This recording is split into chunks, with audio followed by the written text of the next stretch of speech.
रामपुर के मोहल्ला झंडा स्थित मदरसा सरवतुल कुरान में आयोजित वार्षिक कार्यक्रम में मदरसे में पहला, दूसरा और तीसरा स्थान प्राप्त करने वाले छात्रों को पुरस्कृत किया गया। इस मौके पर रईस रामपुरी कल्याण संस्थान की ओर से भी बच्चों और मेहमानों को अलिफ लाम मीम के सिपारे देकर सम्मानित किया गया। इस दौरान मदरसे के बच्चों ने तकरीर, दुआएं और नातिया कलाम पेश कर मेहमानों का मन मोह लिया। प्रोग्राम की सदारत मौलाना असलम जवेद कासमी ने की।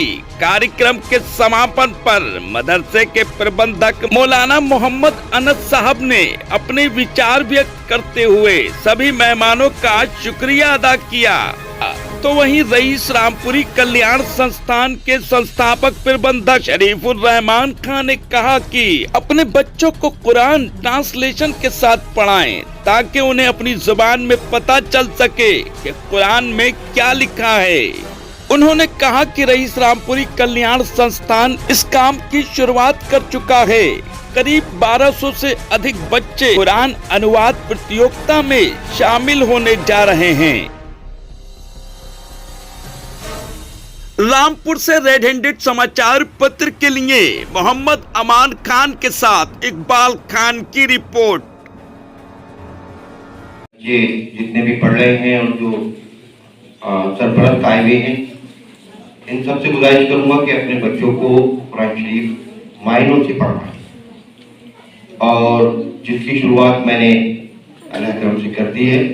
1200 बच्चों को अलिफ लाम मीम के सिपारे पढ़ाने की तैयारी की है और जो फॉर्म उनके भर गए हैं। अगले महीने उसका एग्ज़ाम है जनवरी के लास्ट में और इंशाल्लाह उन बच्चों को इनामात भी मिलेंगे जो पढ़ के याद करके इम्तिहान देंगे।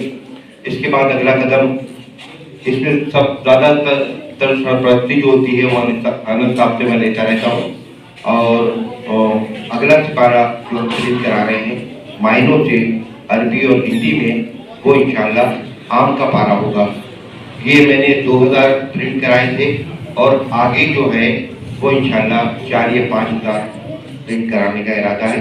और बच्चे बड़े कोई भी पढ़े मायनों से पढ़े इंशाल्लाह। और मैं इस मदरसे के लिए हर वक्त हाजिर हूँ। जब भी कोई मेला खिदमत हो गई तो मैं हर वक्त तैयार हूँ। आप हजरात के सामने कुछ पेश करने के लिए कुछ तैयारियां जो है वो कर रखी हैं। और ये मैं एक बात कहा करता हूँ, पहले ही आज इसको जो है वो दोहरा दूं कि ये अभी बड़े छोटे हैं, बहुत मासूम हैं। ये स्टेज पर आते हुए डरते हैं, माइक पर आते हुए डरते हैं। इनकी टांगे जो है वो लर्जा खा जाती हैं, कपकपा जाती हैं। और जब ये आलम होता है तो फिर बात चीज जहन से निकल भी जाती है कि क्या पढ़ना था, क्या कहना था, क्या सुनाना था। वो उसमें कहीं जो है वो ऊंच नीच कर दिया करते हैं। लेकिन बहरहाल एक वक्त था कि हमारे साथ भी यही सूरत हाल थी। नौमान गाजी साहब हमारे बड़े अजीज, मैं क्या कहूँ, मेरे बड़े भाई कहूँ या क्या कहूँ, इन्होंने जो है वो हमारा बचपन का हाल देखा है। जब हम मदरसे में तकरीर किया करते थे तो बाद मरतबा हम भी जो है वही सूरत हाल कर जाया करते थे। तो आज जिस कंडीशन पर कभी हम हुआ करते थे, आज उस कंडीशन पर जो है वो ये है। जिस सूरत हाल पर कभी हम हुआ करते थे उस सूरत हाल पर जो है वो आज ये है। तो इनकी उस कोताही को बराह करम सरफ नजर करते चले। और मुझे उम्मीद है कि आप तमाम हज़रात बच्चों की हौसला अफजाई करेंगे। मैं ये भी बताता चलूं कि मैंने इस बात का एहसास किया जब ये आज का प्रोग्राम 29 दिसंबर का लगभग 10 दिसंबर में या 9 दिसंबर में तय हुआ हमारा, तो बच्चों ने उसके अंदर बड़ी दिलचस्पी दिखाई और बढ़ चढ़ करके उसके अंदर जो है वो हिस्सा लेने की माशाल्लाह कोशिश करी। मुझे बड़ी खुशी हुई इस बात की कि बच्चों ने अपने आज़म का, हौसले का जो है इजहार किया और उन्होंने आगे बढ़ करके इस प्रोग्राम की तैयारी करी। और बात तलबा तो वो हैं जिन्होंने बहुत मेहनत करी है इस प्रोग्राम को संवारने में, सजाने में, कामयाब बनाने में। अल्लाह तबारक व तआला हम सब के यहाँ मिल बैठने को बेहद कबूल फरमाए। हमारे